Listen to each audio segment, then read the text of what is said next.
Hello பசங்களா, எல்லாரும் எப்படி இருக்கீங்க? நல்லா இருக்கீங்களா? நாங்க சூப்பரா இருக்கும்டா. நாங்க உங்க ஷைன் சார். இன்னைக்கு பயாலஜில ஒரு சூப்பர்வான கியூஓடி பேசுறதை பார்க்க போறோம். ரெடியா இருக்கீங்களா? To give an account on phylum Arthropoda. ஆர்த்ரோபோடாங்கிற ஒரு ஃபைலம் பத்தி சிறு குறிப்பு வரைகன்னு கேட்டிருக்காங்க. வரைஞ்சிருவோமா? S. Fine.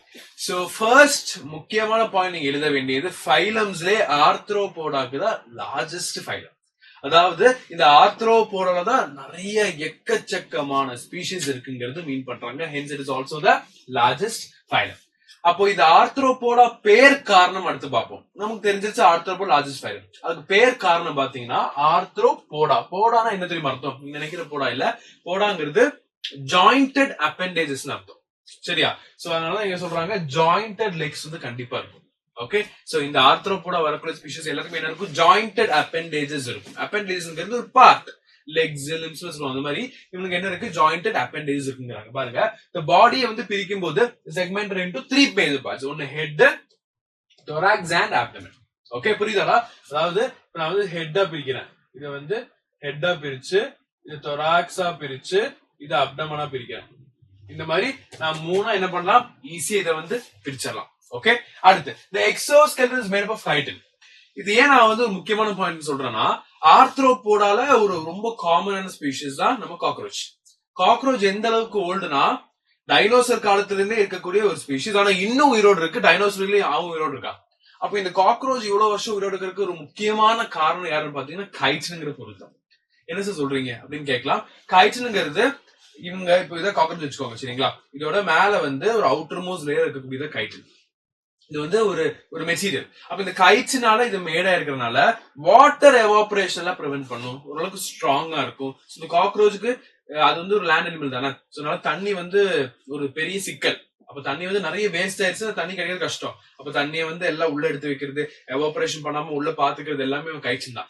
That is also major important point. Yes, the coelomic cavity is filled with hemolymph.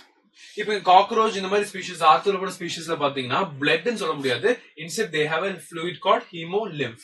They do not have defined blood vessels. This is called open circulatory system. காக்ரோச்ல எப்படி தெரியுமா இருக்கும்டா? பாத்துருக்கீங்கன்னா blood வரும், வந்து நேரம் எங்க ஆகும்னா ஓபன் ஸ்பேசஸ்ல விழுந்துரும். Okay, first இங்க பாருங்க, இதான் காக்ரோச் வச்சுக்கோங்க. இப்படி இருக்கு. அப்போ என்ன ஆகும்? பிளட் இப்படியே பாஸ் ஆகி வந்து இந்த மொட்டையில அப்படியே ஃபுல்லா விழுந்துரும். ஓகே, அப்போ இந்த ரவுண்ட்ல இருந்து அடுத்து இங்க ஃபில் ஆகி அப்படியே ஸ்பேசஸ்ல ஃபுல்லா ஃபில் ஆகுமே தவிர நம்மள மாதிரி கேபிலரிஸ் அந்த மாதிரி ப்ராப்பரால எல்லா வெசல்ஸ் இருக்காது. ஓகே, இங்க வெசல்ஸ் இருக்கும், ஆனா டிஃபைன்டா இருக்காது. அதனால பெரிய பெரிய ஸ்பேசஸ், பெரிய பெரிய ஓபன் ஸ்பேசஸ்ல போய் விழுந்துரும். சரியா? That is the reason they are telling it as open circulatory system. சரியா? அது பாருங்க, the insects shed the exoskeleton and this process is called molting. இப்போ ஒரு ஸ்பீஷிஸ் வந்து குட்டியா இருக்கு, அப்ப அவனுக்கு கைட்டின் இருக்கும். அவன் வளரும் போது கைட்டின் வந்து லிவிங் இல்ல, நான் லிவிங். அது வளர தெரியாதனால அது என்ன ஆகும்? இவன் வளரும் போது இது உதிர்ந்துரும். வளர்ந்து ஒரு ஸ்டேஜ் ஸ்டாப் ஆனதுக்கு அப்புறம் திருப்பி வளரும்.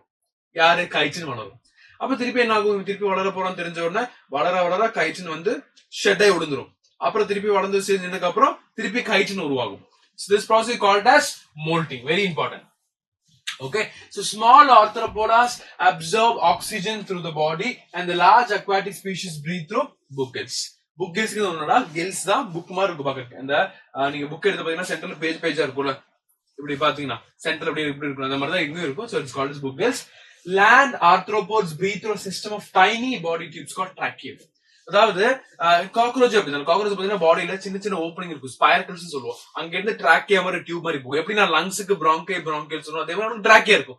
டிராக்கியாவிலே அப்படியே அழகா இந்த ஆக்சிஜன் டிசால்வ் ஆகி உள்ள போய் அவன் பிரீத் பண்ணிப்பான். ஓகே, அடுத்து எக்ஸ்கிரீஷனுக்கு ஒரு முக்கியமான பார்ட் வேணும் கண்டிப்பா. Something but malpighian tubules.